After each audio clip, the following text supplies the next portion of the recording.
క్రీస్తు శరీరంలో సంఘముని శరీరంలోకి వచ్చాము అనే విషయాన్ని మనం మర్చిపోయి లోకంలోనే జీవిస్తున్నట్లుగా మనం ఏం చేస్తూ ఉంటామంటే చింత కలిగి ఉంటాం. ఏం కలిగి ఉంటాము? చింత కలిగి ఉంటాం. దేని గురించి? రేపటిని గురించి. రేపేమిటి అనే సంగతుల గురించి మనం చింత కలిగి ఉంటాం. కనుక దాని గురించే ప్రభువైన యేసుక్రీస్తు వారు తేటగా తెలియచేస్తా ఉన్నాడు. ఇది ఎవరి గురించి చెప్తా ఉన్నాడు అంటే వాస్తవానికి క్రీస్తు సంఘమును శరీరంలో చేర్చబడిన వారి సంగతులు తేటగా తెలియచేస్తా ఉన్నాడు. చూడండి మత్తయి సువార్త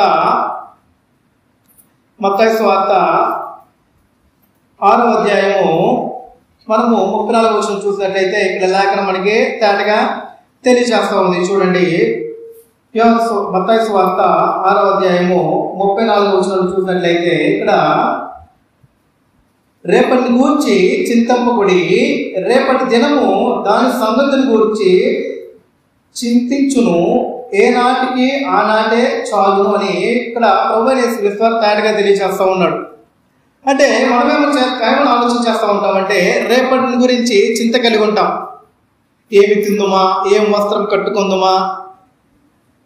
వాస్తవానికి రేపటి దినాన మనం బ్రతుకుంటామో లేదో కూడా మనం గ్యారెంటీ ఇవ్వలేం.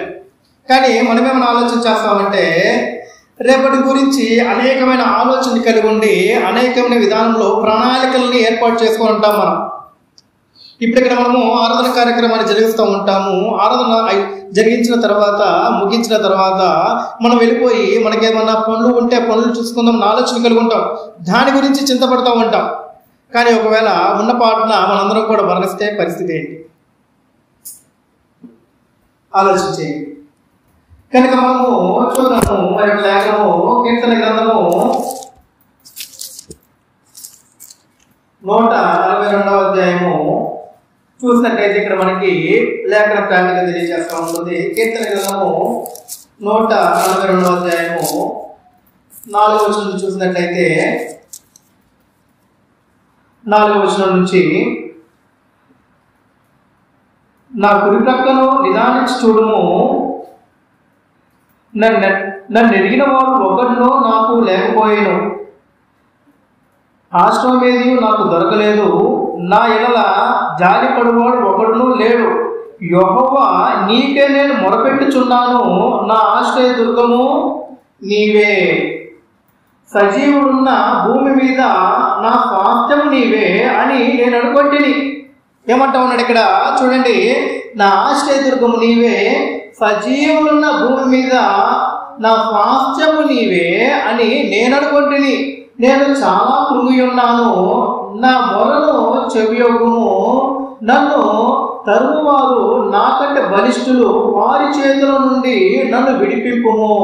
నేను నీ నామములకు కృతజ్ఞతాస్తుతులు చెల్లించినట్లు చెరసాలలో నుండి నా ప్రాణమును తప్పింపుము. అప్పుడు నీవు నాకు మహోపకారము చేసినట్లు చూచి నీతిమంతులు నిన్ను బట్టి అతిశయించుదురు. ఇక్కడ ఏమో తేటగా తెలియజేస్తా ఉన్నాడంటే నువ్వు ఎవరి మీద అతిశయించాలంటే దేవుడి మీదనే వైద్యించాల్సిన అవసరం ఉంది. నీ అతిశయం ఎవరి మీద ఉండాలి? నీ దేవుడి మీద ఉండాలి, నీ యెహోవా మీద ఉండాలి. ఎందుకనగా మనుష్యుడు ఏమని ఆలోచన చేస్తూ ఉన్నాడంటే తన యొక్క చింతించి మనుష్యుడి పట్ల తన యొక్క చింత తీరిపోతుందని ఆలోచన కలిగి ఉంటా ఉన్నాడు. కానీ ఇక్కడ ఏమంతగా తెలియజేస్తున్నాడంటే మొదటిగా నువ్వు నీ దేవుడికి ప్రార్థన చేయాలి. ప్రార్థన చేయడం అంటే మొదటిగా నీ దేవునితో నువ్వు మాట్లాడాలి, నీ యొక్క సమస్యను నువ్వు చెప్పుకోవాలి. ఆత్మ సంబంధమైన బలహీనత నీలో కలిగి ఉన్నదా? నీ దేవుడికి నువ్వు చెప్పుకోవాలి. భౌతిక సంబంధమైన బలహీనత ఏమైనా ఉన్నదా? మొట్టమొదటిగా నీ దేవుడికి నువ్వు చెప్పుకోవాలి. మనుషులకు చెప్పుకోవటం వల్ల వచ్చే లాభమేం లేదు. మనుషులకు చెప్పుకోవటం వల్ల వచ్చే లాభమేం లేదు. కనుక చూద్దాం ఇలాగ మనము మత్తయి సువార్త 6వ అధ్యాయము. ఎందుకనగా నువ్వు మనుషులకి ఎప్పుడైతే నీ యొక్క చింతను నువ్వు చెప్పుకుంటున్నావో, ఎప్పుడైతే నీ యొక్క మనిషిని నువ్వు అర్జిస్తా ఉన్నావో, ఆ యొక్క మనుషుల ద్వారా నువ్వు పొందుకుంటున్నావు. అది దేవుని చేతుల నుంచి పొందుకోవడానికి నువ్వు అవకాశం లేదు.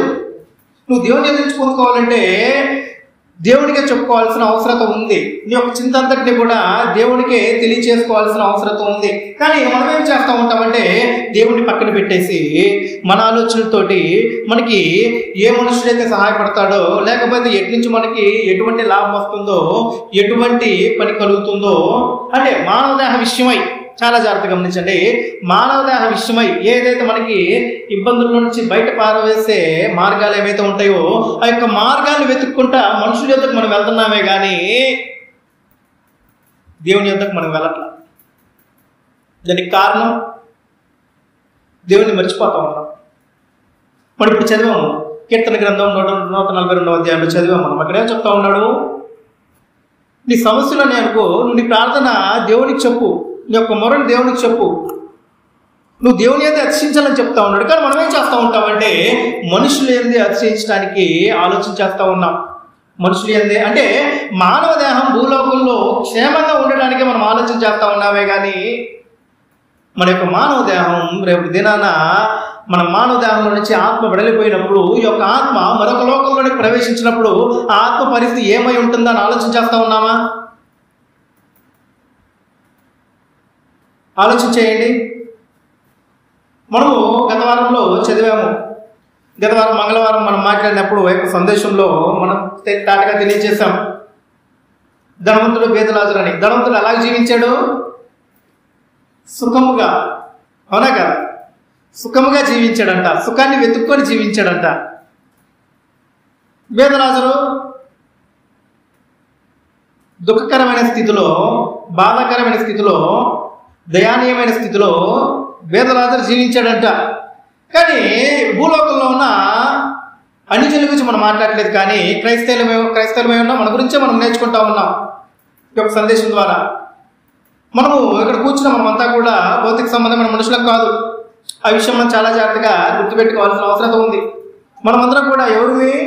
ఆత్మ సంబంధమైన ప్రజలం, క్రీస్తు యేసునందు ప్రత్యేకింపబడిన వారమై ఉన్నాం, దేవుని పిల్లలం. నువ్వు దేవుని యొక్క కుమారుడు కుమార్తె అయి ఉన్నావు. నీకు బాధ కలిగినప్పుడు, చిన్నబిడ్డలకి బాధ కలిగినప్పుడు ఏం చేస్తూ ఉంటారు? గాయం తగిలినప్పుడు ఏం చేస్తూ ఉంటారు? తల్లి దగ్గరికో తండ్రి దగ్గరికో వెళ్ళి, అమ్మా నాకు గాయం తగిలింది, లేదా తండ్రి నాకు దెబ్బ తగిలింది అని తన యొక్క బాధను ఎవరు చెప్పుకుంటారు? తల్లిదండ్రులు చెప్పుకుంటారు, అవునా కదా? తల్లిదండ్రులు తప్ప వేరే ఎవరికి చెప్పుకోరండి. తల్లిదండ్రులు ఉంటే బిడ్డ తల్లిదండ్రులు చెప్పుకుంటారు. మరి ఈ భౌతిక సంబంధమైన జన్మను కలిగజేసినప్పుడు యొక్క బిడ్డలు భౌతిక సంబంధమైన తల్లిదండ్రులకి బాధలు తెలియజేసినప్పుడు నీ ఆత్మ సంబంధమైన నీ తండ్రి ఉన్నాడు కదా, మరి నీ ఆత్మ సంబంధమైన తండ్రికి నువ్వేమన్నా చెప్తా ఉన్నావా? క్రీస్తు యేసునందు నిన్ను కన్నాడు కదా. చూడండి యాకోబు రాసిన పత్రిక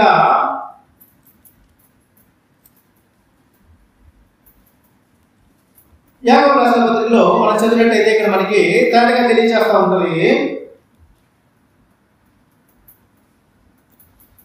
50వ పత్రిక 1వ అధ్యాయము 18వ వచనం నుంచి, 50వ పత్రిక 1వ అధ్యాయము లేదా మనం 16వ వచనం చూద్దాం. 16వ వచనం నుంచి, నా ప్రియ సహోదరులారా, మోసపోకుడి, శ్రేష్టమైన ప్రతి ఈవియు సంపూర్ణమైన ప్రతి వరమును పరసంబంధమైనది. దేని సంబంధమైనది? శ్రేష్టమైనది. శ్రేష్టమైనది ప్రతిదీ ఏదైనా ఉందంటే అది పరసంబంధమైనదే. నేను చెప్పట్లా, లేఖనంలో యొక్క మాటలు తండ్రి దేవుడు రాయించి ఇచ్చాడు కనుక ఆ బైబిల్లో ఉన్న మాట మనం చదువుతున్నాం. నేను చదివిన లేఖన భాగము యాకోబు రాసిన పత్రిక 1వ అధ్యాయము 16వ వచనం నుంచి, నా ప్రియ సహోదరులారా, మోసపోకుడి, శ్రేష్టమైన ప్రతి ఈవియు సంపూర్ణమైన ప్రతి వరమును పరసంబంధమై జ్యోతిర్మయుడు తండ్రి యొద్ద నుంచి వచ్చును. ఎవరి యొద్ద నుంచి వస్తుందండి? జ్యోతిర్మయుడు తండ్రి యొద్ద నుంచి వస్తుంది. ఎవరి దగ్గరికి వస్తుంది? అది కదా శ్రేష్టమైన ప్రతి ఈవియు ప్రతి వరమును, ఎవ్రీవన్, ప్రతిదీ అనమాట. శ్రేష్టమైనది ఏదైనా ఉంది అని అంటే అది పరసంబంధమైందంట. జ్యోతిర్మయుడు తండ్రి యొద్ద నుంచి వస్తుందంట. ఎవరి యొద్దకు వస్తుంది? ఎవరికి పడితే వాళ్ళకి ఇస్తాడా? ఎవరికి పడితే వాళ్ళకి ఇచ్చేది కాదు అది. ఎవరికి పడితే వారికి అనుగ్రహించేది కాదు అది. దేవుడు ఏర్పాటు చేసుకున్న ప్రత్యేకింపబడిన వారి ప్రజలకి, ఈ ప్రత్యేకింపబడిన ప్రజలు ఏం చేస్తూ ఉన్నారనంటే ఈ జ్యోతిర్మయుడకు తండ్రిని అడగటం మానేసి జ్యోతిర్మయుడకు తండ్రితో సంబంధ బాంధవ్యం ఉందనే సంగతిని మర్చిపోయేం చేస్తూ ఉన్నామంటే మనము మనుషుల్ని సంప్రదించడం మొదలు పెడతా ఉన్నాం. కనుక మనుషుల వల్ల పొందుకుంటా ఉన్నాం. అది భూలోకం వరకు మాత్రమే తాత్కాలికంగా ఉంటుంది. భూలోకం వరకు మాత్రమే తాత్కాలికమైన ఉపశమనం లాంటిది మాత్రమే. ఇది శాశ్వతమైన పరిష్కారం కాదు. అది చూడండి, ఇంకా అయిపోలేదు, చదువుతున్నాము 17వ వచనం నుంచి. శ్రేష్టమైన ప్రతి ఈవియు సంపూర్ణమైన ప్రతి వరము పరసంబంధమై జ్యోతిర్మయుడు తండ్రి యొద్ద నుంచి వచ్చును. ఆయన యందు ఏ చంచలత్వమైనను గమనాగమనం వలన కలుగు ఏ ఛాయ అయినను లేదు. ఆయన తాను సృష్టించిన వాటిలో మనము ప్రథమ ఫలముగా ఉండనట్లు సత్యవాక్యము వలన మనలను తన సంకల్ప ప్రకారము కనేను. ఎవరంటే సంకల్ప ప్రకారమున కానేను. ఎవరిని? మనల్నే. క్రీస్తు యేసు నందు మనల్ని కన్నాడంట. మన కన్నాయన ఎవరు? క్రీస్తు యేసు నందు మనల్ని కన్నాడని చెప్తా ఉన్నాడు. నేను తప్పేం చదవట్లేదండి. సహజంగా భూలోకంలో తల్లి బిడ్డకి జన్మనిచ్చింది, అది కనడం అని అంటారు. అది భౌతిక సంబంధమైన జన్మ. ఇక్కడ మాట్లాడుతుంది ఆత్మ సంబంధమైన జన్మ. చూడండి 18వ వచనం నుంచి, ఆయన తాను సృష్టించిన వాటిలో మనము ప్రథమ ఫలముగా ఉండునట్లు సత్యవాక్యము వలన మనను తన సంకల్ప ప్రకారం కనేను. తన సంకల్ప ప్రకారం కన్నాడంట. ఆయన ముందుగానే సంకల్పించాడంట కనాలని. ఆ యొక్క సంకల్ప ప్రకారం కన్నాలను మళ్ళా తిరిగి చెప్తా ఉన్నాడు కాదుగా మనకి. కనుక ఇప్పుడు కన్న ప్రజలమైన మనకి మన తండ్రి ఎవరు? మన తండ్రి యెహోవా. చూద్దాం, అలాగే కూడా చూద్దాం. యోహాను సువార్త 20వ అధ్యాయం చూసినట్లయితే ఇక్కడ మనకి తేటగా తెలియజేస్తా ఉంది. యోహాను సువార్త 20వ అధ్యాయం చూసినట్లయితే ఇక్కడ ప్రభువైన యేసుక్రీస్తు వారు మనకి ఆయన మరణించి మృతుల్లోంచి లేచిన తర్వాత, లేపబడిన తర్వాత ప్రభువైన యేసుక్రీస్తు వారు నేర్పిస్తున్న సంగతులు ఇవి. మనతో మనము సొంతగా మాట్లాడుకునే మాటలు కాదు ఇవి. భౌతిక సంబంధంగా ఎలాగైతే దేవుడు సంబంధ బాంధవ్యాన్ని ఏర్పాటు చేసి ఒకరికి ఒకరు సహకరించుకోవడానికి ఎలాగైతే భౌతిక సంబంధం బంధాన్ని ఏర్పాటు చేశాడో, అలాగే దేవుడు ఆత్మ సంబంధమైన బంధాన్ని ఏర్పాటు చేశాడు. ఈ ఆత్మ సంబంధమైన స్థితి మెరుగ్గా ఉండటానికి, ఆత్మ సంబంధమైన స్థితి పరిశుద్ధతలో స్థిరంగా ఉండటానికి దేవుడు ఒక సంబంధ బాంధవ్యాన్ని ఏర్పాటు చేశాడు. ఆ సంబంధ బాంధవ్యాన్ని మర్చిపోకూడదనే, దాంట్లో మనం నిలిచి ఉండాలనే ఒక సందేశాన్ని మనం ఈ రోజున నేర్చుకుంటా ఉన్నాం. యోహాను సువార్త 20వ అధ్యాయము మనము 14వ వచనం చూసినట్లయితే ఇక్కడ తేటగా తెలియజేస్తా ఉన్నాడు. ఆమె ఈ మాట చెప్పి వెనుకకు తిరిగి యేసు నిలిచి ఉండుట చూచాను గాని ఆయన యేసు అని గుర్తుపట్టలేదు. యేసు, అమ్మా ఎందుకు ఏడ్చున్నావు, ఎవరు వెతుకుతున్నావు అని ఆమె అడుగుగా ఆయన తోటమాలి అనుకొని, అయినా నీవు ఆయన మోసుకొని పోయి ఎడల ఆయనను ఎక్కడ ఉంచుకో నాతో చెప్పుము, నేను ఆయన ఎత్తుకొని పోదని చెప్పాను. ఇది సందర్భం అన్నమాట. ప్రభువైన యేసుక్రీస్తు వారిని అక్కడ ఒక తొలిపించిన సమాధిలో, కొత్త సమాధిలో ప్రభువైన యేసుక్రీస్తు వారు పాతి పెట్టారంట. ఆయన మృతుల్లోంచి లేచిన తర్వాత ఆయన తోటగా కనిపించాడు. మరి కనిపించాలన్న తోటమాలి అనుకొని మాట్లాడుతూ ఉంది. అయితే ఇప్పుడు ప్రభువైన యేసుక్రీస్తు వారు ఆమెకి సంగతులు నేర్పిస్తూ ఉన్నాడు. చూడండి 16వ వచనం నుంచి, యేసు ఆమెను చూచి మరియా అని పిలిచాను.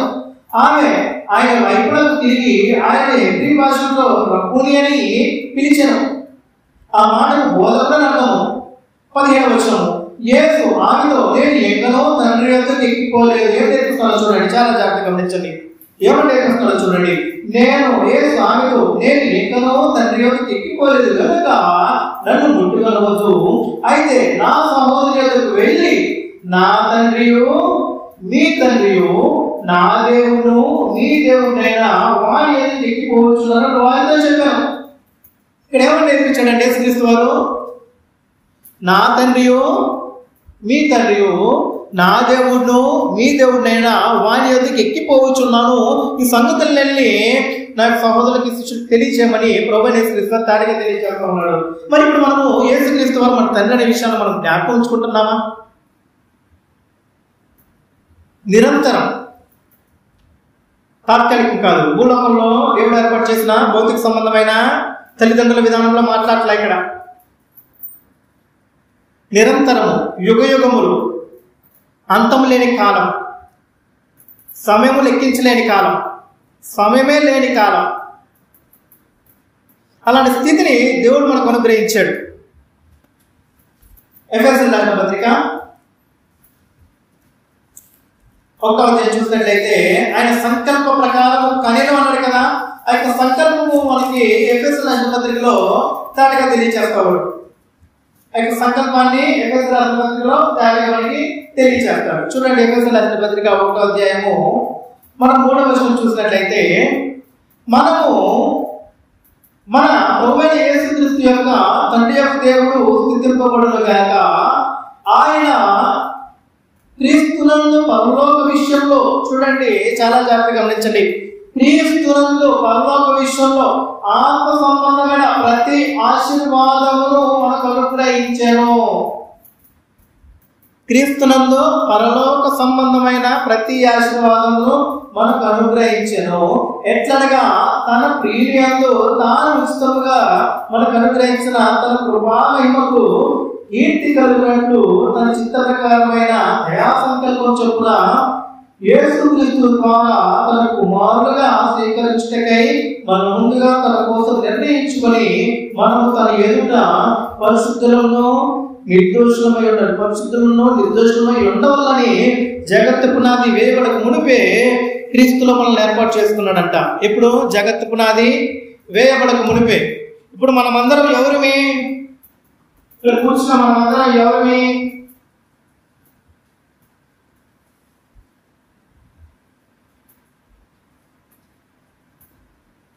దేవుని పిల్లలు. ఇక్కడ కూర్చుని ఎవరంతా కూడా ఎవరు? దేవుని పిల్లలు. వీరే సంఘము.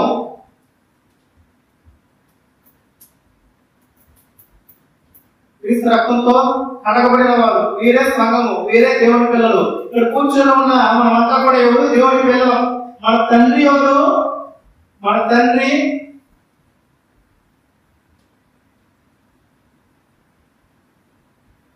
యెహోవా. ఇప్పుడు ఇక్కడ కూర్చున్న మనమంతా కూడా ఏమని జ్ఞాపకం చేసుకోవాలంటే, భౌతిక సంబంధమైన ప్రజలు కాదు, మనము ఆత్మ సంబంధమైన ప్రజలము. మా ఆత్మ సంబంధమైన ప్రజలము, ఆత్మ సంబంధమైన జన్మ క్రీస్తు యేసునందు కలిగింది మనకి. కనుక మనము భౌతిక సంబంధ జీవితం చనిపోయింది, ఆత్మ సంబంధ జీవితం జీవించేవారము. మన ఆత్మ సంబంధమైన తండ్రి ఎవరు అంటే ఏమని గుర్తుండాలంటే యెహోవా అని గుర్తుండాలి. నీ తండ్రి నీకు యెహోవా అని గుర్తుంటే నువ్వు ఎవరు అడుగుతావు? నీ తండ్రిని అడగాలి. ఎవరు అడగాలి? నీ తండ్రిని అడగాలి. అందుకే మనం చదివాము మత్తయి సువార్త 6వ అధ్యాయంలో. చూడండి, ఇప్పుడు మత్తయి సువార్త 6వ అధ్యాయము 34వ వచనం చూడండి. ఇప్పుడు లేఖనము ఈ విషయం మనకి తేటగా మనము మనసులో భద్రపరచుకోవాలి. యొక్క సంగతులను మనం ఆత్మ సంబంధమైన ప్రజలము, క్రీస్తు యేసునందు పరిశుద్ధులుగా అవిన వారము, దేవునికి బిడ్డలుగా ఉన్నవారము, మనకి ఆయన తండ్రిగా ఉన్న ఆయన. ఈ యొక్క సంగతిలో మనం జ్ఞాపకం ఉంచుకొని ఆలోచన చేయాల్సిన అవసరం ఉంది. చూడండి, మత్తయి సువార్త 6వ అధ్యాయంలో 34వ వచనము ఇప్పుడు చూద్దాం. మరొకసారి 33వ వచనం చూద్దాం. కాబట్టి మీరు ఆయన రాజ్యంలో నీతిని మొదట వెతుకుడి, అప్పుడు అవన్నీ మీ కొరకు రేపబడును. 34వ వచనము, రేపటిని గూర్చి చింతపకుడి, రేపటి దినమున దాని సంగతుల గురించి చింతించును, ఏనాటి కీడు ఆనాటికి చాలును అని తేటగా మనకి ఇక్కడ తెలియజేస్తా ఉన్నాడు. అలాగే ఇక్కడ మనము 27వ వచనం కూడా చూసినట్లయితే, లేదా 26వ వచనం చూడండి ఒకసారి. 26వ వచనం నుంచి, ఆకాశ పక్షులను చూడి, అవి విత్తవు, కోయవు, పొట్లలో కూర్చుకొనవు, అయినను మీ పరలోకపు తండ్రి వాటిని పోషించుచున్నాడు. మీరు వాటికంటే బలిశ్రేష్ఠులు కారా? మీరు ఎవరినో చింతించుట వలన తన ఎత్తు 3 ఎక్కువ చేసుకొనగలడు. ఎంత అద్భుతంగా చెప్తున్నాడో చూడండి. ఆకాశ పక్షులను చూడండి, అవి విత్తవు, కోయవు, దేవుడు వాటిని పోషించట్లేదా? మరి మీరు వాటికన్నా శ్రేష్ఠులు కదా, మరి మీకెందుకు అచింత? రేపటిని గురించి నువ్వు చింతించడం వల్ల 3 ఎక్కువ కాలేవు, 3 తక్కువ కాలేవు అని చెప్తా ఉన్నాడు. నువ్వు చింతించడం వల్ల నువ్వు అనుకున్నది దగ్గరికి వస్తుందో అనుకుంటున్నావే, కానీ అదంతా అవసరం లేదు. నీ భారం అంతా ఎవరిపైన మోపాలంటే యెహోవా పైన మోపాలి. ఎందుకంటే ఆయన నీ తండ్రి. ఈ విషయాన్ని మనం జ్ఞాపకం ఉంచాలి. మళ్ళా చదువుదా చూడండి, 7వ వచనము, ఆకాశ పక్షులను చూడండి, అవి విత్తవు పోయేవు, కొట్లలో పోర్చుతావు, అయినను మీరు పరలోకపు తండ్రి వాటిని పోషిస్తున్నాడు. మీరు వాటికంటే శ్రేష్ఠులు కాదా? మీరు ఎవడో చింతించడం వలన అతను ఎత్తు 3 రెట్లు ఎక్కువ చేసుకోగలడు. 20వ వచనము, వస్త్రముల గురించి మీరు చింతింపలేనా? అడవి పువ్వులు ఎలా రేగుచున్నావో ఆలోచించుడి. అవి కష్టపడము వడకవు, అయినను తన సమస్త వైభవంతో కూడిన సొలొమోను సైతము వీటిలో ఒకదానిలోనైనను అలంకరింపబడలేదే. నేడు రేపు పొయ్యిలో వేయబడు అడవి గడ్డిని దేవుడు ఇలాగో అలంకరించిన ఎడల అల్ప విశ్వాసులారా, మీరు మరీ శ్రేష్టముగా వస్త్రములు ధరింపజేయరు కదా. కాబట్టి ఏమి తిందుమో, ఏమి త్రాగుదుమో, ఏమి ధరించుకుందుమో అని చింతింపబడి అన్ని జనులు వీటి విషయమై చింతింతురు. చింత ఎవరు ఉండాలని? క్రైస్తవులకు చింత ఉండదు. చింత ఉండదు ఎవరికంటే చింత అన్ని జనులకు ఉంటుందంట. రేపటిని గురించి ఎవరికి ఉంటుంది చింత? అన్ని జనులకు ఉంటుంది. రేపటిని గురించి చింత అన్ని జనులకు ఉంటుందంట. కానీ క్రైస్తవులకు మాత్రం చింత అనేది ఉండదంట. కారణం ఏంటి? దేవుడు పోషించుకుంటాడు, దేవుడు చూసుకుంటాడు.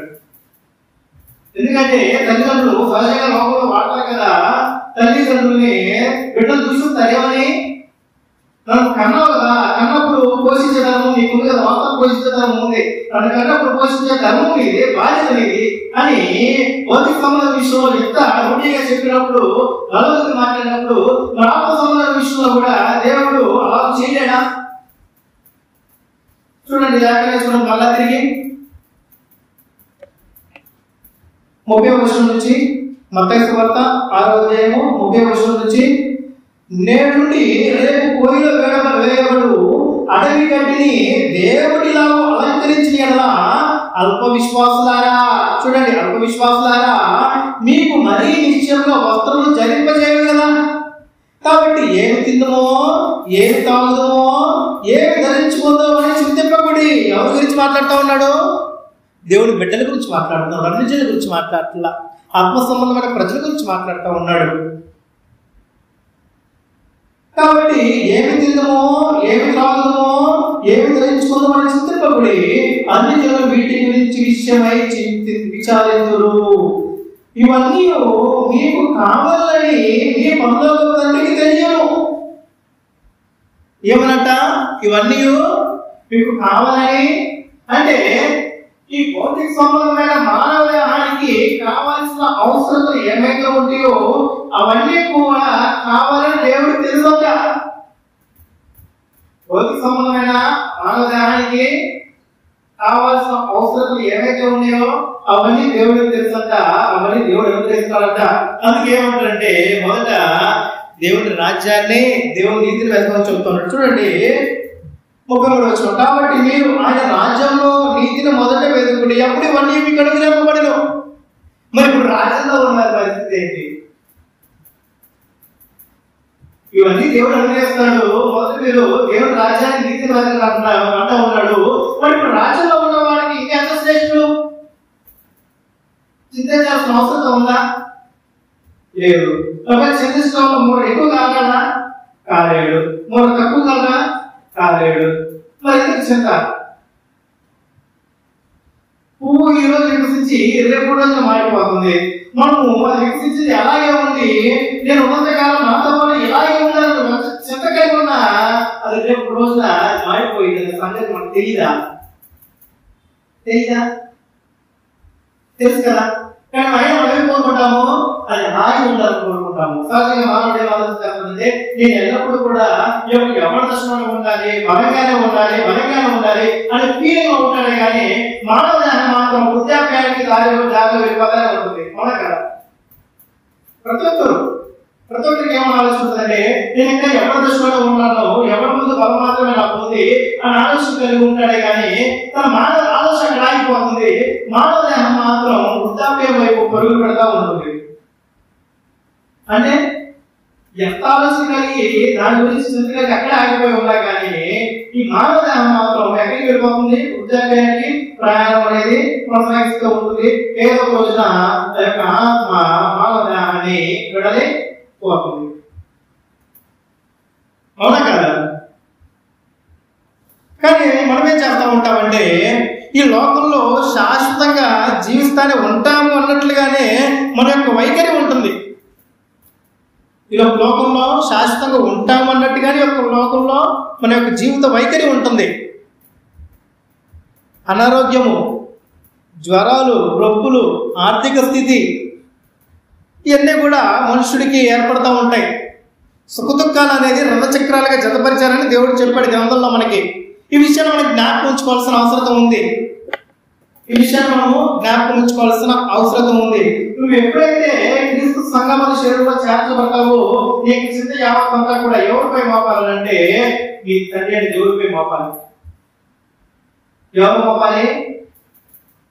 వాక్యము ద్వారా కలిగిన వారు, కనబడిన వారు. దేవుడు వాక్య ద్వారా కనబడండి. ఎవరి పరిస్థితుల్ని వీరందరూ కూడా ఈ యొక్క భారం యెహోవాపై మోపాల్సిన అవసరం ఉంది. ఈ యొక్క చింతంతటిని కూడా యెహోవాపై మోపాల్సిన అవసరం ఉంది.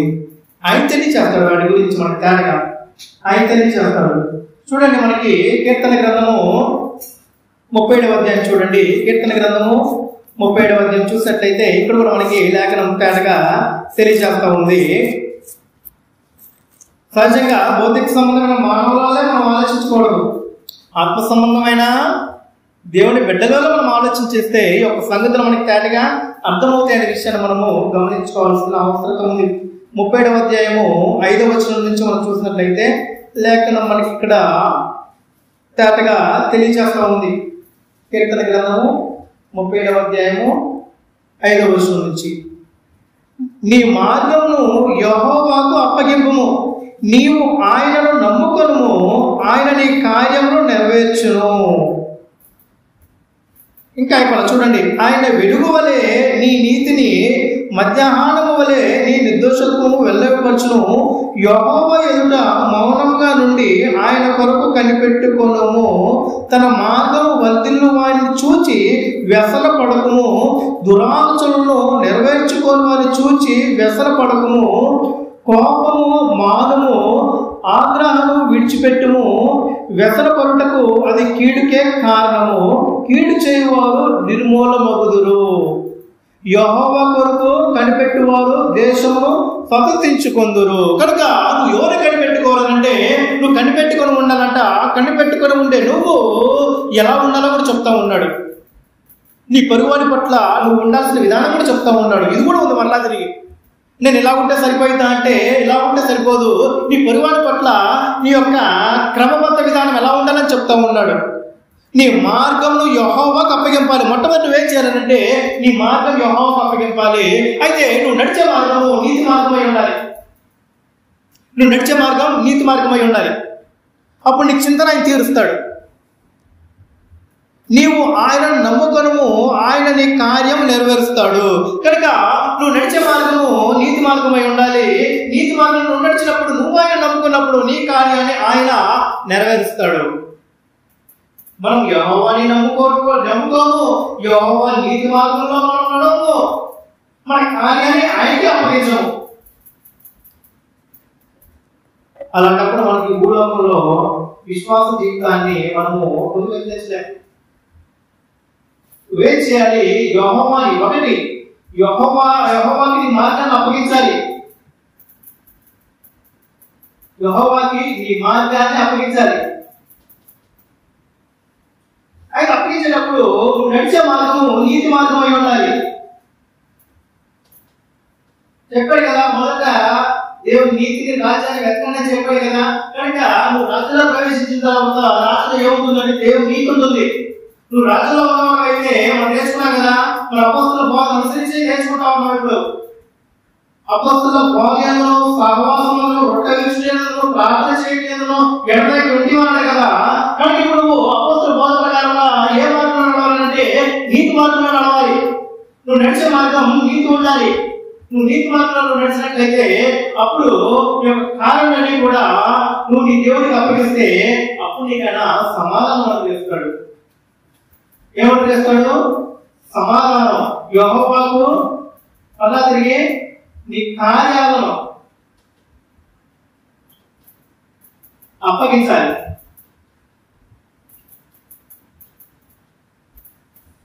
ఎప్పుడు ఏమవుతుంది? నువ్వు నీతి మార్గంలో ఉంటే నీకు సమాధానం వస్తుంది. అపొస్తలుల బోధన ప్రకారం సహవాసంలో మనం ఉంటే సమాధానం మనకు వస్తుంది. అసలు మనము మన తండ్రి యెహోవా అనే సంగతినే మనం మర్చిపోయి, యెహోవా క్రీస్తులను మనం కన్నడనే విషయాన్ని మనం మర్చిపోయి, ఆత్మ సంబంధమైన పరిశుద్ధమైన ప్రజలనే విషయాన్ని మనం మర్చిపోయి, మనుషులు మనకి సహాయంగా ఉంటారు, మనుషుల వల్ల మన సమస్య తీర్చుకోవడం, మనుషులు ఎందుకు మనం వెళ్ళటైతే అది నీకు సమస్య తీర్చాలి. సమస్య తీర్చి ఖచ్చితంగా సమస్య తీర్చాలి, సమస్య తీర్చి. కానీ మనుషులు మాత్రం సమస్య తీరుతుంది. అది భౌతిక సంబంధమైన సమస్య వరకే పరిష్కారం జరుగుతుంది, కానీ ఈ ఆత్మ సంబంధమైన పరిష్కారం అనేది పొందుకోలేదు. చూద్దాం మళ్ళా తిరిగి మనము మత్తయి సువార్త. మత్తయి సువార్త మనకి లేఖనాలు తాటగా తెలియజేస్తా ఉన్నాయి కనుక మనం లేఖనాలను అనుసరించి ముందుకు వెళ్ళాల్సిన అవసరత ఉంది. మనము క్రీస్తు యేసునందు పరిశుద్ధులం గనక, దేవుని బిడ్డలం గనక, దేవుని పిల్లలం గనక, దేవుని పిల్లలమైన మనము మన తండ్రి పట్ల మన యొక్క జీవన విధానం ఎలాగ ఉందనే సంగతుల్ని మనము ఆలోచించాల్సిన అవసరం ఉంది. దాని గురించి మనము సరిగా నేర్చుకోకపోతే నీ ఆత్మ సంబంధమైన జీవితం ఎలాగుంది ఏంటి అనేది మనము తేటగా చెప్పలేం. భౌతిక సంబంధమైన జీవితాన్ని మనం తేటగా చెప్పగలుగుతున్నామే, కానీ ఆత్మ సంబంధమైన జీవితాన్ని మనం తేటగా చెప్పలేకపోతున్నాం. దానికి కారణం ఏంటంటే మన తండ్రితోటి మనం సరిగ్గా మాట్లాడట్లా, మన యొక్క సమస్యలు మన తండ్రికి మనం చెప్పుకోవట్లా, ఆ యొక్క బాధ్యత మనం మర్చిపోతా ఉన్నాము. చూడండి మత్తయి సువార్త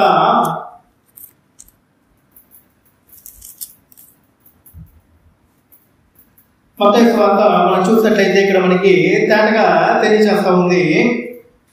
6వ అధ్యాయం, మత్తయి సువార్త 6వ అధ్యాయము 1వ వచనం చూసినట్లయితే, మనుషులకు కనబడవలని వారి ఎదుట మీ నీతి కార్యములు చేయకుండా జాగ్రత్త పడుడి, లేని యెడల పరలోకమందున్న మీ తండ్రి యొద్ద మీరు ఫలము పొందరు. ఇక్కడేమో చెప్తా ఉన్నాడంటే మనుషుల ఎదుట మీ యొక్క నీతి కార్యములు కనబడవల్లని చేయకుండా ఉండాలంటా ఉన్నాడు. అంటే మనుషుల వల్ల మెప్పు పొందాలి అని మనుషులకు కనబడవల్లని మనం చేస్తూ ఉంటాం కదా. నువ్వు అలాగ చేయొద్దు, అలాగ చేస్తే దేవుని యొద్ద నుంచి నువ్వు ఫలం పొందవంట. దేవుని యొద్ద నుంచి ఫలం పొందవంట. తనేం చేస్తూ ఉంటాడంటే సహజంగా భూలోకంలో మానవులు మనుషుల వల్ల మెప్పు పొందాలని తన యొక్క చింత కలిగి ఉన్నాడు. ఆ యొక్క చింత ఏంటంటే మనుషుల వల్ల మెప్పు పొందాలి. ఈ మెప్పు పొందుకోవడానికి మనుషుల వల్ల నీతి కార్యాలను చేయడానికి ఆలోచన చేస్తూ ఉన్నాడంట. కనుక అలాగ మనుషుల వల్ల మెప్పు పొందడానికి చింత కలిగి ఉన్న ఇతను మెప్పు పొందాడు కనుక నీతి కార్యాలు చేసి, ఎవరి వల్ల మెప్పు పొందాడు? మనుషుల వలన. ఎందుకు పొందాడు? మనుషుల నీతి కార్యాలు చేస్తాడు కనుక, మనుషులకు తెలియాలని. కనుక మనుషులలో పొందాడు కాబట్టి తనకు ఎక్కడి నుంచి రాదంటే దేవుని గురించి ఫలం రాదంట. అంటే దేవుని ఎదురు చేయాలని ఆలోచన లేదంట, మనుషుల ఎదురు మాత్రమే చేయాలని ఆలోచన కలిగి ఉన్నాడంట. అంటే దాని విషయమై చింత కలిగి ఉన్నాడంట తను. అందుకే అంటూ ఉన్నాడు, చూడండి, పరలోకమందున మీ తండ్రి యొద్ద మీరు ఫలము పొందరు. 2వ వచనం చూడండి, కావున మీ ధర్మము చేరినప్పుడు మనుషుల వల్ల ఘనత పొందవల్లని వేషధారులు సమాజ మందిరంలోనూ వీధుల్లోనూ చేయులాగున నీ ముందర కూడా ఊదింపవద్దు, వారు తమ ఫలము పొంది ఉన్నారని నిశ్చయంగా మీతో చెప్పుచున్నాను. సమాజ మందిరంలో సొంత వీధుల్లో వందనములు కోరుతారంట. వారు తమ ఫలమును నిశ్చయంగా పొంది ఉన్నారంట. అయితే దేవుని ఎదురు నుంచి మాత్రం కాదంట. దేవుని ఎదురు నుంచి మాత్రం కాదంట. అంటే మనుష్యుడి ఎదురు నుంచి పొందుకోవాలని కోరుకుంటున్నాడు కనుక మనుషుడి ఎదురు నుంచి వచ్చేసింది. ఏంటి వచ్చేసింది? మెప్పు వచ్చేసింది. శబాష్, నాకు నచ్చిన పని నువ్వు చేసావు. మెప్పి వెళ్ళిపోయింది. ఎక్కడి నుంచి రాలా? దేవుని యొక్క నుంచి రాలా. అందుకే ఇక్కడ చెప్తా ఉన్నాడు చూడండి, పరలోకమున్న మీ తండ్రి యొక్క నుంచి మీరు ఫలము పొందరు. ఎటువంటి వారు పొందరు? కావున నీవు ధర్మం చేయనప్పుడు మనుషుల వలన ఘనత పొందవల్లని వేషధారులు సమాజ మందిరంలోనూ వీధులలోనూ చేయగలన నీ ముందర బోధింపవద్దు. వారు తమ ఫలముల పొంది ఉన్నారని నిశ్చయంగా మీతో చెప్పుచున్నాను. ఫలములు పొందారంట, కానీ ఎక్కడి నుంచి పొందారు? మనం తీసుకున్న సందర్భం ఏంటంటే మనుషులు ఎదుట మాత్రమే, భౌతిక సంబంధమైన జీవిత విధానంలో మాత్రమే, మనుషుల వల్ల మాత్రమే పొందాలి అని కోరుకుంటే అది దేవుని ఎదుటి నుంచి మాత్రం రాదు. ఆ విషయమే చింత అనేది ఉండకూడదని లేఖనం మనకి తేటగా తెలియజేస్తా ఉంది. ఆ సంగతుల గురించే ఇక్కడ తెలియజేస్తా ఉన్నాడు. నువ్వు పొందుకునేది దేవుని ఎదురు నుంచి మాత్రమే పొందుకోగలవు. నువ్వు మనుషుల ఎదురు నుంచి మనుషుల ముందు మెప్పు పొందాలి అనుకుంటే, మనుషుల వల్ల నువ్వు లాభం కోరుకోవాలి అనుకుంటే, మనుషుల వల్ల నువ్వు సమస్య తీర్చుకోవాలనుకుంటే మనుషుల వల్ల పొందుకుంటావు. అది భూలోకం వరకు మాత్రమే, కానీ పరలోకం నుంచి అది రాదు. ఈ యొక్క మత్తయి సువార్త 6వ అధ్యాయం మొత్తం కూడా అదే సమాచారం తెలియజేస్తా ఉంది. నువ్వు మనుషుల వల్ల పొందుకుంటే మనుషుల వల్ల మాత్రం వస్తుంది, కానీ పరలోకం నుంచి నీకు రాదు. కానీ నువ్వు పరమందులో నీ తండ్రిని నువ్వు వేడుకుంటే నీ తండ్రి వద్ద నుంచి నీకు వస్తుందనే సమాచారం 6వ అధ్యాయం తెలియజేస్తా ఉందన్నమాట మనకి. అందుకే ఎలాగే మనగా తెలియజేస్తా ఉన్నాడు. ప్రభువైన యేసుక్రీస్తు వారు మాట్లాడేది ఎవరు? ప్రభువైన యేసుక్రీస్తు వారే. చూడండి, మత్తయి సువార్త 6వ అధ్యాయము 25వ వచనము. అందువల్ల నేను మీతో చెప్పినది ఏమనగా, ఏమి తిందుమో ఏమి త్రాగుదుమో అని మీ ప్రాణం గూర్చి అయినను, ఏమి ధరించుకుందుమో అని మీ దేహమును గూర్చి అయినను చింతింపబడి, ఆహారం కంటే ప్రాణము, వస్త్రం కంటే దేహము శ్రేష్టం కావా? ఆహారం కంటే ప్రాణమును, వస్త్రము కంటే దేహము శ్రేష్టం కాదా అని తాటగా తెలియచేస్తా ఉన్నాడు. కానీ మనం దేని కొరకు చింతిస్తూ ఉన్నాము, దేనికోసం పరిగెత్తా ఉన్నాము? ఉదయం లేచిన కాడి నుంచి మానవ దేహం కోసం, మానవ దేహ అవసరతలు ఏమైతే ఉన్నాయో వాటి కోసం, ఈ ఆత్మ సంబంధమైన జీవన విధాన క్రమం కోసం మనం ఎంత పరిగెత్తుతున్నామని మనం ప్రశ్నించుకోవాల్సిన అవసరం ఉంది. ఎందుకంటే మనం మానవ దేహం కలిగి ఉన్నాం. ఇప్పుడు మనము అంటే ఆత్మైన మనము, జీవాన్ని పొందుకున్న మనము మానవదేహాన్ని పొందుకొని ఉన్నాము. ఏదో ఒక రోజు యొక్క మానవదేహాన్ని విడిచి వెళ్ళిపోతాము. ఇక్కడ కూర్చున్న మనంతాము కూడా. కానీ ఎవరు ముందు వెళ్తాము, ఎవరు వెనకాల తెలియదు. కానీ ఈ యొక్క ఆత్మ నుంచి, మానవదేహం నుంచి ఆత్మ వెళ్ళిపోయినప్పుడు ఈ యొక్క ఆత్మ ప్రయాణము ఎటువైపు? 2 ప్రయాణాలు ఉన్నాయి, 2 మార్గాలు ఉన్నాయి, 2 వైపు ప్రయాణం ఉంటుంది. ఒకటి, ఇక్కడ దేవుడి బిడ్డగా ఉన్న వారికి 2 ప్రయాణాలు ఉంటాయి. ఒకటి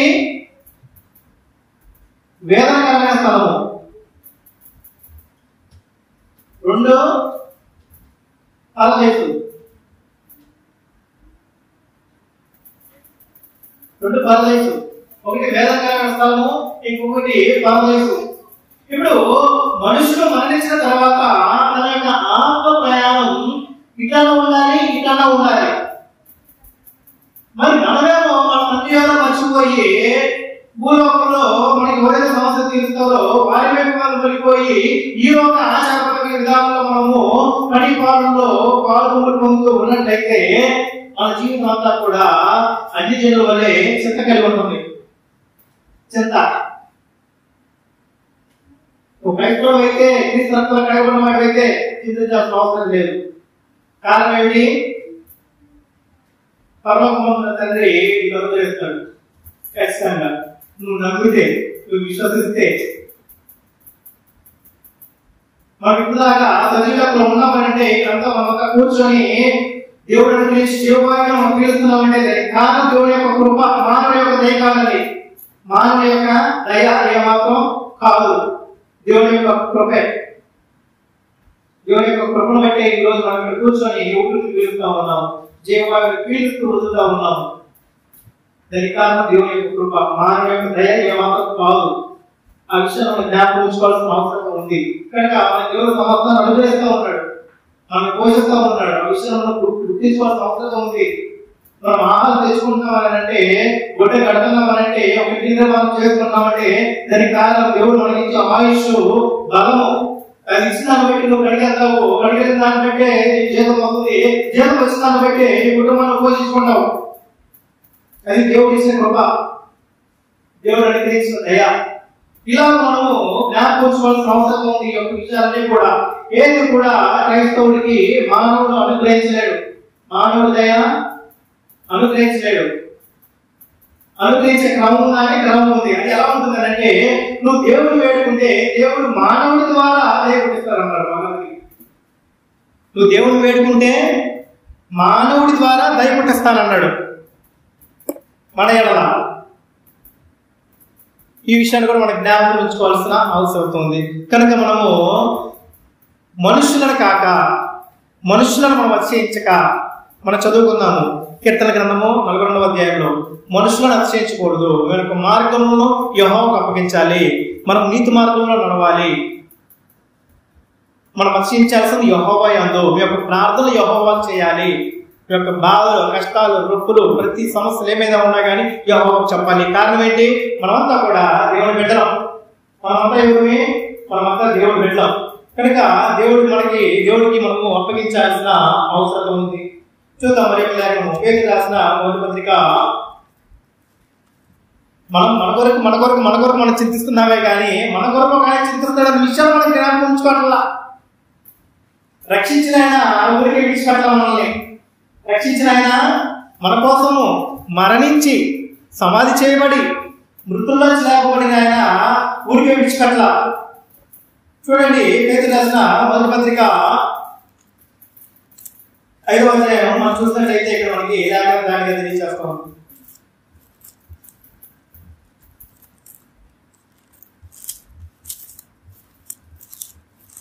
పేతురు రాసిన మొదటి పత్రిక 5వ అధ్యాయము 7వ వచనం చూసినట్లయితే ఇక్కడ మనకి దానిగా తెలియజేస్తా ఉన్నాయి.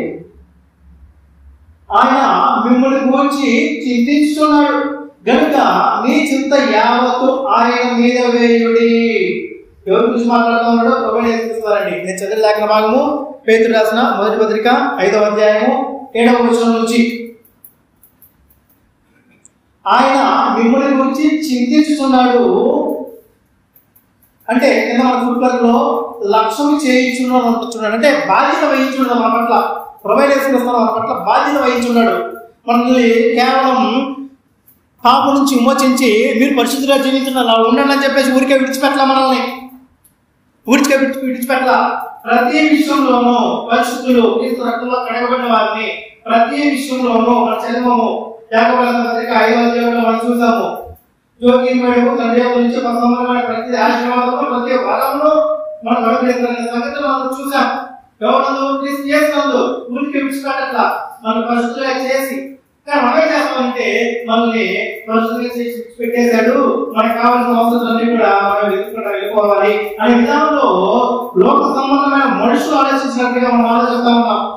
అయితే మన లోక సంబంధమైన మనుషుల కాదనే విషయాన్ని మనము జ్ఞాపకం ఉంచుకోవాల్సిన అవసరం ఉంది. మనము అన్ని జనులాగా చింత కలిగి ఉండాల్సిన మనుషులకు కాదు. మన చింత యావత్తులు కూడా ఎవరిపై వేయాలి? క్రీస్తుపై వేయాలి. చింత యావత్తు ఎవరిపై వేయాలి? క్రీస్తుపై వేయాలి. అలా అక్కడ మనకు తేటగా తెలియజేస్తా ఉంది. పేతురు రాసిన మొదటి పత్రిక 5వ అధ్యాయము 7వ వచనం నుంచి. ఆయన మిమ్మల్ని గురించి చింతించుతున్నాడు కనుక మీ చింత యావత్తు ఆయన మీద వేయుడి. నీ చింత క్రీస్తుపై వేయాల్సిన అవసరం ఉంది. నీ దేవునిపై వేయాల్సిన అవసరం ఉంది. నీ చింత ఏమైనా ఉంటే నీ దేవుడు చెప్పుకోవాలి. నువ్వు క్రైస్తవుడు అంటే ఖచ్చితంగా నువ్వు చేయాల్సిన పని అది. అది గ్రంథంలో లేఖనం చెప్తుంది. చూడండి, 7వ వచనం నుంచి. నిబ్బరమైన బుద్ధి గలవారై వేలకుగా ఉండి మీ విరోధి అయిన అపవాది గర్జించు సింహం వలె ఎవరిని నిలుపుదల అని వెలుగుచూ తిరుగుతున్నాడు. లోకమున్న మీ సహోదరులందు ఈ విధమైన శ్రమలే నెరవేర్చున్నవని ఎరిగి విశ్వాసమందు స్థిరులై, చూడండి, విశ్వాసమందు స్థిరులై వారిని ఎదురించుడి. తన నిత్య మహిమకు క్రీస్తునందు మిమ్మల్ని పిలిచిన సర్వ కృపానిదేవు దేవుడు కొంచెం కాలము మీకు శ్రమపడిన పిమ్మట తానే మిమ్మల్ని పూర్ణులుగా చేసి స్థిరపరచి బలపరుచును. ఈ సంగతి చెప్తా ఉన్నాడు. శ్రమలు మీకు తాత్కాలికంగానే ఉంటాయి, నిరంతరంగా ఉండే కాదు. కొంతకాలం పోల్చుకొని ఉండండి, వాటిని దేవుడు తొలగించేస్తారనే సంగతి చెప్తా ఉన్నాడు. కానీ మనం ఏం చేస్తూ ఉంటామంటే కొంచెం ఏదైనా జరగగానే దాని గురించి చింతిస్తూ బాధపడుతూ దీన్ని అలాగే చేర్చుకోవాలని మనుషులు మాత్రం అతికించడానికి మనం ప్రయత్నం చేస్తూ ఉన్నాం. మనం క్రైస్తవమై ఉన్నాం, పరిశుద్ధమై ఉన్నాము, పరలోకమందు తండ్రి కుమారుమై ఉన్నాము, పరలోక సంబంధమైన ప్రజలమై ఉన్న సంగతులు మనకు జ్ఞాపకం ఉంచుకోవాల్సిన అవసరం ఉంది.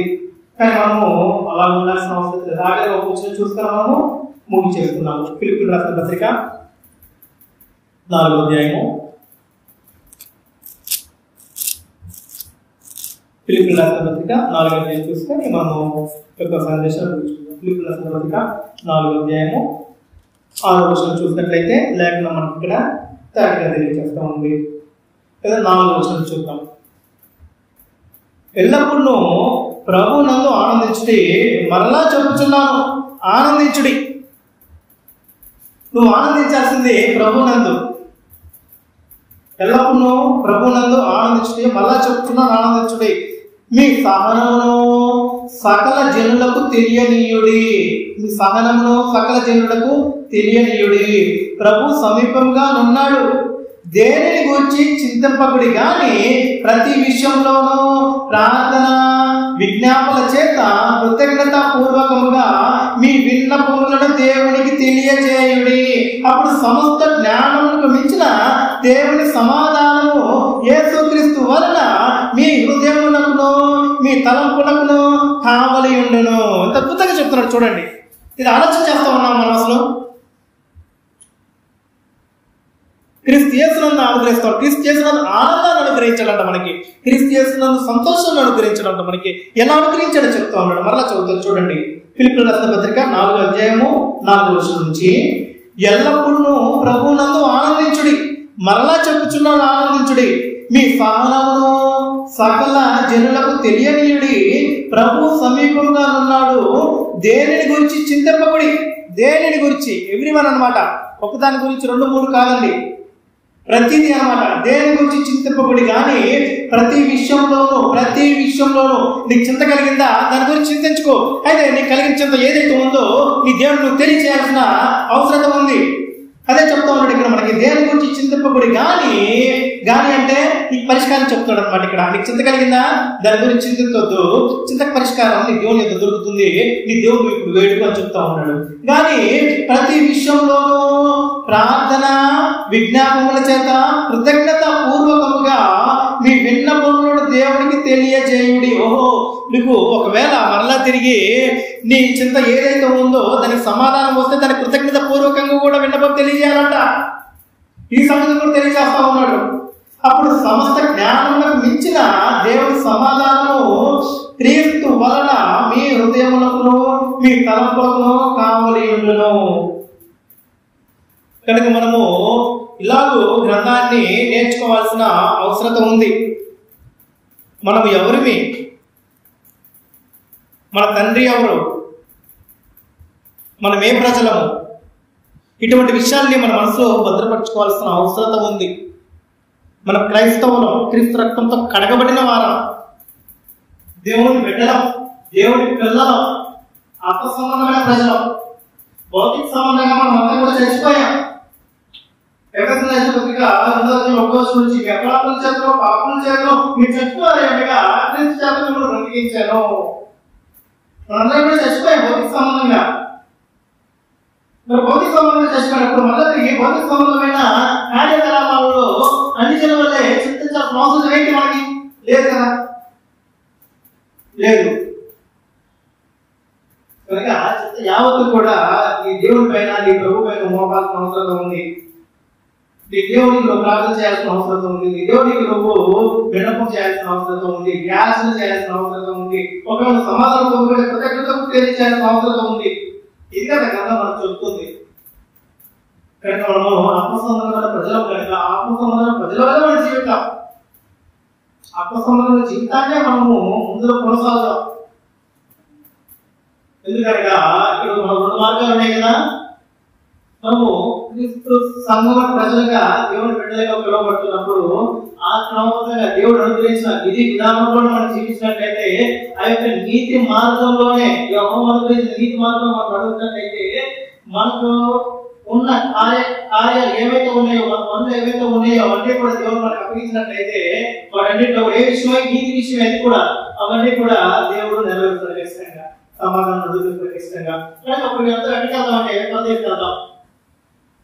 లేదు కాదు, నేను అనుజులతో సమాధానం కలిగి ఉండి అనుజుల ద్వారా నేను లాభం పొందాలనుకొని దేవుడు విడిచిపెట్టి మనుషులు మనం ఆస్వాదన చేసుకొని మనుషులు మనం ఆశ్రయించామనుకోండి, వాళ్ళు వెళ్ళే మార్గం వేదకరమైన మార్గం. మత్తయి సువార్త 5వ అధ్యాయంలో త్యాగం తెలియజేసిన 11వ వచనం నుంచి, నానవ నిమిత్తం జనులు మిమ్మల్ని నిందించి హింసించి మీ మీద చెడ్డమాటలు అప్పటికప్పుడు మీరు ధన్యులు, పరలోకమందు మీ ఫలం. నానవ నిమిత్తం జనులు మిమ్మల్ని నిందించి హింసించి మీ మీద చెడ్డ మాటలు పలుకున్నప్పుడు మీరు ధన్యులు, పరలోకమందు మీ ఫలం ఉందని చెప్తా ఉన్నాడు. మరి మనమేమో క్రైస్తవులు చెప్పుకుంటామే కానీ సుఖదుఖాలు రాకూడదు, సంతోషంగానే ఉండాలని మనం కోరుకుంటా ఉంటాం. సుఖదుఖాలు రక్షకాలుగా జతపరచడం గ్రంథం మనకి తాటగా తెలియజేసింది. ఇటువంటి విషయాలు మనం జ్ఞాపకం ఉంచుకోవాల్సిన అవసరం ఉంది. ఇటువంటి విషయాలు మనం జ్ఞాపకం ఉంచుకోకపోతే క్రైస్తవ జీవితాన్ని దేవుడు కోరుకునే విధానంలో మనం జీవించలేము. దేవుడు కోరుకునే విధానంలో మనం జీవించలేము. కనుక మనము ఈ దినాన్ని నేర్చుకున్న పాఠము అపోస్తుల బోధ ప్రకారంగా అపోస్తుల సహవాసం కలిగి అంటిపెట్టుకొని ఉండి సహవాసం అందును రొట్టె విరిష్టి అందును ప్రార్థన చేయటి అందును ఎడతెగక ఉంటూ యొక్క బోధ ప్రకారం నడిచే వ్యక్తి ఎలా ఉండేదనంటే తన యొక్క సమస్యలు వచ్చినప్పుడు, తన యొక్క చింత కలిగినప్పుడు చింత యావత్తు కూడా ప్రభు పైన వెయ్యాలని, చింత యావత్తును కూడా తండ్రి అయిన దేవునికి ప్రార్థన రూపంలో మనం తెలియజేస్తే మనకు సమాధానం అనుగ్రహింపబడిద్దని సంగతులు మనం నేర్చుకున్నాము.